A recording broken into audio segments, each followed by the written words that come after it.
আসসালামু আলাইকুম বন্ধুরা, আপনাদের মাঝে আবারও চলে আসলাম আমি আলামিন সর্দার নতুন একটি ভিডিও নিয়ে। এই ভিডিওটা হলো সৌদি আরবের প্রবাসী।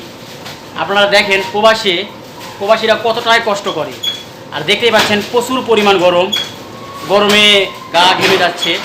আর দেখেন আমার দুটি ভাই পরোটার কাম করতেছে, তারা কতটা কষ্ট করে এই প্রবাসী। আপনারা একটু দেখেন, আপনাদেরকে পিছনের ক্যামেরা দেখায়, আপনারা তারা দেখতে পাবেন। এই যে দেখতে পাচ্ছেন পিছনের ক্যামেরা দিয়ে এই পরোটা যখন বানায়, যে মেশিনে হিটটা দেওয়া হয়, এখানে প্রচুর পরিমাণ গরম। আর আপনারা জানেন সৌদি আরবে এমনিতেই গরমের রাজা। এক কথা আপনারা দেখতেই পাচ্ছেন আমার দুই ভাই পরোটা বানাচ্ছে। এই দুই ভাইয়ের কাছ থেকে শোনেন প্রবাসে কেমন কষ্ট। 12 ঘন্টা ডিউটি করে যেয়ে আবার নিজে খানা বানাতে হয়, আবার খেতে হয়। 12 ঘন্টা ডিউটি, 1200 রিয়াল বেতন। এই টাকার মধ্যে খানা এবং এই টাকার মধ্যেই আবার দেশে কিস্তিতে যারা এসেছে, যারা ব্যাংকে লোন করে এসেছে, এই কিস্তি চালাতে হয়। তাহলে বোঝেন কতটা কষ্টে রয়েছে। এই 1200 টাকা বেতনে কী আর হবে। এই দুই ভাইয়ের মুখ থেকে শোনেন, এই দুই ভাই বলুক কেমন কষ্টে রয়েছে। হ্যাঁ ভাই, আপনারা যদি বলতেন প্রবাসীদের। আসসালামু আলাইকুম ভাই। ভাই প্রবাসের কষ্ট ভাই কি কমো, প্রবাসে ভাই অনেক কষ্ট ভাই। 12 ঘন্টা ডিউটি করি, দাঁড়াইয়া 1200 টাকা বেতন পাই। এই টাকার ভিতরে খাওয়া দাওয়া করি, এই টাকার ভিতরে খরচ বেশি টাকা পাই, টিকে না, সংসার চলতে খুব কষ্ট হয়। বাংলাদেশের মানুষ তো মনে করে যে বিদেশ অনেক সুখ, প্রবাসে অনেক সুখ, শুধু টাকা আর টাকা। ভাই প্রবাসে সুখ বলতে কিছুই নাই।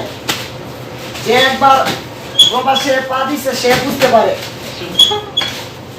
সে বুঝে প্রবাসের কি কষ্ট, প্রবাসী কি গরম। আর গরমের যে দিন আসে না, সেদিন অনেক কষ্ট ভাই, অনেক কষ্ট।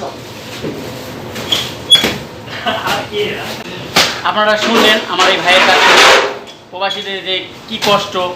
1200 রিয়ালের বেতনের কাম, এখানে এই টাকা দিয়ে খাওয়া থাকা কিছু টিকে না ভাই। আপনারা মনে করেন যে প্রবাস অনেক সুখে, আপনারা একবার আসেন তাহলেই বুঝতে পারবেন প্রবাস কী কষ্টের। যারা দেশে থাকে তারা বুঝতে পারে না প্রবাস কী জিনিস। প্রবাসে আসলেই বুঝতে পারে যে প্রবাসে কতটা কষ্ট, আর প্রবাসে টাকা ইনকাম করা কতটা কষ্ট। আমার এই ভাই তো বললোই, আমার এই ভাই বিগত 3টা ঈদ ফ্যামিলি ছাড়া করলো। ফ্যামিলি ছাড়া ঈদ করা, ঈদের আনন্দই নাই। এই প্রবাসে কোনো ঈদের আনন্দ বলতে কিছুই নাই।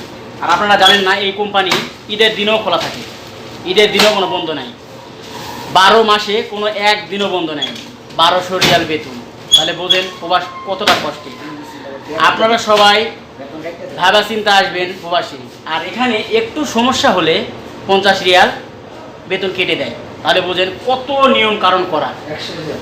আপনারা যে দেশে যান, সৌদি আরবে আসেন না। আমি আপনাদের কাছে অনুরোধ, সৌদি আরবে আপনারা কেউ আসেন না। সৌদি আরবের পরিস্থিতি খুবই খারাপ। আপনারা বিশ্বাস না করলে আপনারা যখন আসবেন তখনই বুঝবেন প্রবাস খুবই কষ্টের জায়গা।